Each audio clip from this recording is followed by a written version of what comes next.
Assalamualaikum warahmatullahi wabarakatuh.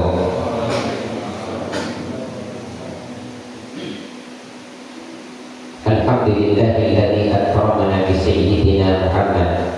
Asyhadu an la ilaha illallah wahdahu la syarika lah wa asyhadu anna sayyidina Muhammadan abduhu wa rasuluhu la nabiyya ba'dah.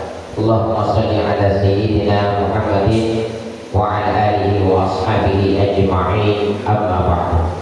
Jamaah subuh yang insyaallah dimuliakan dan dirahmati oleh Allah Subhanahu wa taala. Wa li kulli syai'in zaidun. Segala sesuatu itu punya sayyidnya masing-masing. Kata Nabi, ana sayyidu waladi Adam. Saya adalah sayyidnya anak cucu Adam. Dan Nabi juga adalah sayyidul anbiya'i wal mursalin. Nabi adalah sayyidnya para nabi dan para rasul. Rasulullah juga mengatakan Fatimah itu adalah sayyidatun nisa'i ahlul jannah. Fatimah itu adalah sayyidahnya para perempuan nanti di dalam surganya Allah. Nabi juga mengatakan bahwa Hasan wal Husain sayyidu syababi ahlil jannah. Bahwa Hasan dan Husain itu adalah sayyidnya para pemuda nanti di dalam surganya Allah. Malaikat Jibril adalah sayyidul malaikat. Jadi sayyidnya para malaikat adalah malaikat Jibril alaihi salatu wassalam. Jadi ada walikulli syai'in zaidun. Jadi segala sesuatu punya sayyidnya masing-masing. Bulan Ramadan adalah sayyidus syuhur.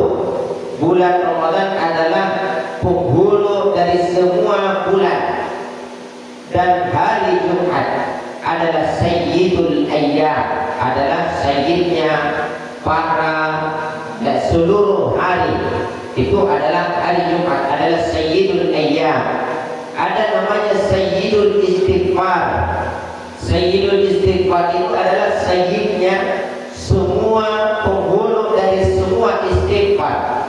Yang oleh Imam An-Nawawi menjelaskan bahwa barang siapa yang membaca sayyidul istighfar habis sholat subuh, maka kalau dia mati di hari itu, maka dia pasti akan masuk ke dalam surga. Barang siapa yang membaca sayyidul istighfar di waktu sore, kalau dia mati di malam harinya, kata Imam An-Nawawi, maka dia dipastikan masuk ke dalam surga Allah Subhanahu wa taala. Jadi istighfar banyak macamnya. Ada astagfirullah, Allahumma inna zalamtu nafsi zulman katsiran, ada la ilaha illa anta subhanaka inni kuntu minadh dhalimin. Tapi ada namanya sayyidul istighfar, Allahumma anta rabbi la ilaha illa anta khalaqtani wa ana abduka wa ana ala ahdika wa wa'dika mastata'tu a'udzu bika min syarri ma sana'tu abu'u bi ni'matika 'alayya wa abu'u bi dhanbi faghfirli fa innahu la yaghfiru dzunuba illa anta. Ini namanya sayyidul istighfar dan santri wajib menghafalnya. Kenapa? Ini kata Imam An-Nawawi, kalau dia diamalkan di pagi sore dan orang itu wafat di hari itu, maka pasti dia akan masuk ke dalam surganya Allah Subhanahu wa taala. Jamaah subuh yang insyaallah dimuliakan Allah. Jadi hari Jumat itu adalah sayyidul ayyam, adalah penghulu dari semua hari. Ada 7 hari dalam satu minggu dan sayyidnya penghulunya hari adalah hari Jumat. Nah, apa yang perlu diperbanyak di hari Jumat ini? Yang pertama adalah disunahkan oleh Nabi membaca surah As-Sajdah di rakaat pertama di subuh hari dan di rakaat kedua membaca surah Al-Insan. Banyak orang yang salah paham, pikirannya yang sunnah itu ada yang merupakan sunnah hari Jumat itu adalah sujud tilawahnya. Padahal yang sunnah itu adalah surah As-Sajdah dengan surah Al-Insan.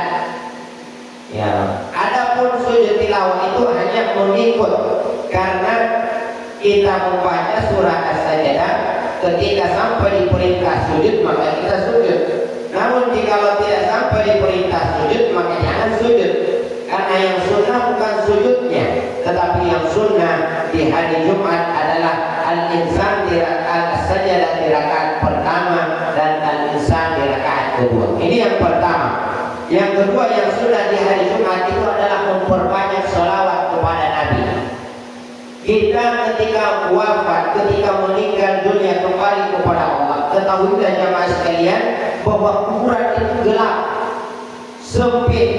Tetapi kata Rasul sallallahu alaihi wasallam, "Aktsiru minas sholati alayya." Perbanyaklah kalian selawat kepadaku di hari Jumat.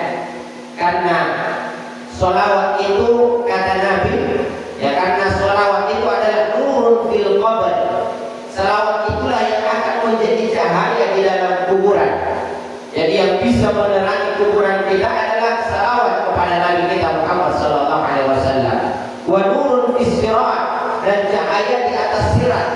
Jadi nanti kita ini akan terbantu untuk melewati siratal mustaqim, akan dibantu oleh Allah, akan dibimbing, akan dikuatkan oleh Allah untuk melewati siratal mustaqim. Kalau kita memperbanyak salawat kepada Nabi kita Muhammad SAW, khususnya di hari Jumat. Hari-hari yang lain disunahkan juga bersalawat, tetapi di khusus hari Jumat kita lebih disunahkan, dianjurkan untuk memperbanyak salawat kepada Nabi kita Muhammad SAW. Wa nurun fil jannah, dan cahaya nanti di dalam surga Allah Subhanahu wa taala. Kemudian yang ketiga yang disunahkan di hari Jumat itu adalah membaca surah Al-Kahfi. Jadi kalau hari Jumat usahakan membaca surah Al-Kahfi. Hari Jumat itu terhitung mulai dari maghrib. Jadi ketika azan maghrib berkumandang maka malam Jumat itu sudah terhitung, sudah bisa membaca surah Al-Kahfi di situ sampai maghrib sebentar sore. Ya, sebentar malam sampai maghrib berkumandang maka berarti hari Jumat berakhir. Siapa yang membaca surah Al-Kahfi kata Nabi di hari Jumat, maka dia akan mendapatkan nur, cahaya bainal Jum'ah, antara Jumat yang satu dengan Jumat yang lainnya. Maka ini adalah sunnah yang diajarkan oleh Nabi kita Muhammad SAW, yaitu membaca surah Al-Kahfi di hari Jumat. Jadi santri kalau ada waktu luang perbanyak, usahakan membaca surah Al-Kahfi. Kalau tidak bisa selesaikan di malam hari, maka bisa dicicil satu halaman, besok pagi lagi satu halaman, kemudian satu atau dua halaman. Intinya sebelum maghrib khatam satu surah untuk kita baca di hari Jumat. Karena ini adalah sunnah Nabi kita Muhammad SAW. Kemudian yang terakhir, yang sunnah di hari Jumat itu adalah memperbanyak doa, berdoa kepada Allah Subhanahu wa taala. Kata Imam Ibnu Hajar Al-Asqalani dalam kitabnya menjelaskan bahwa ada dua waktu di hari Jumat yang siapa membaca berdoa kepada Allah di waktu itu maka tidak akan ditolak oleh Allah Subhanahu wa taala. Artinya berdoa di waktu itu adalah waktu yang mustajab, ya, dikabulkan oleh Allah Subhanahu wa taala. Kapan itu? Ketika khatib naik ke atas mimbar sampai khatib turun. Kemudian lebih spesifik lagi ulama mengatakan, menjelaskan, yaitu lebih tepatnya ketika khatib sudah duduk, ya, untuk khutbah kedua. Jadi kalau khatib sudah duduk maka minta kepada Allah Subhanahu wa taala. Doanya usahakan persingkat karena waktu duduknya hati itu singkat. Tetapi siapa yang meminta di waktu itu maka pasti dikabulkan oleh Allah Subhanahu wa taala. Cuma kita ini asik tidur di situ. Nah, itu saja subuh begini soal tidur. Nah, itu yang itu.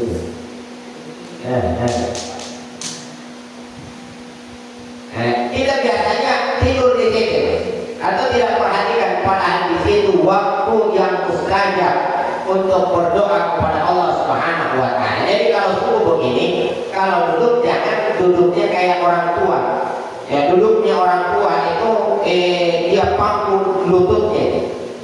Bukan cuma duduk orang tua sebenarnya, itu duduknya setan begitu. Malaikat ketika datang itu dia duduknya berhadapan dengan Nabi, dia duduk seperti duduk orang sholat. Itu duduknya malaikat. Tapi duduknya setan itu duduk begitu. Itu duduk orang malas. Makanya ngantuk di situ. Jamaah yang dimuliakan Allah Subhanahu wa taala, waktu yang kedua yang mustajab di hari Jumat kata Imam Ibnu Hajar Al-Asqalani adalah ba'da asar sampai maghrib. Ini agak panjang waktunya. Tetapi ini adalah waktu yang orang lalai di situ. Makanya kata Allah dalam Al-Qur'an, wal asri innal insana lafi khusr. Kenapa Allah mengkhususkan surah Al-Asr ini? Ya, dengan menjelaskan tentang waktu, karena waktu asar adalah waktu yang orang banyak lalai dari mengingat Allah Subhanahu wa taala. Namun siapa yang banyak berdoa, dalam riwayat yang lain dikatakan sebenarnya mustajabnya doa itu di setiap pada asar. Makanya ada zikir namanya pagi petang. Jadi pagi hari habis sholat subuh ada zikir petang, itu habis sholat asar. Kenapa? Waktu antara sholat asar pada asar sampai maghrib itu adalah waktu yang mustajab untuk berdoa. Tetapi kata ulama lebih khusus lagi di hari Jumat itu doa harus lebih banyak dipanjatkan kepada Allah Subhanahu wa taala, karena kata Imam Ibnu Hajar Al-Asqalani, barang siapa yang membaca doa di dua waktu ini maka doanya pasti dikabulkan oleh Allah Subhanahu wa taala. Wallahu muwaffiq ila aqwamit thoriq. Wassalamualaikum warahmatullahi wabarakatuh.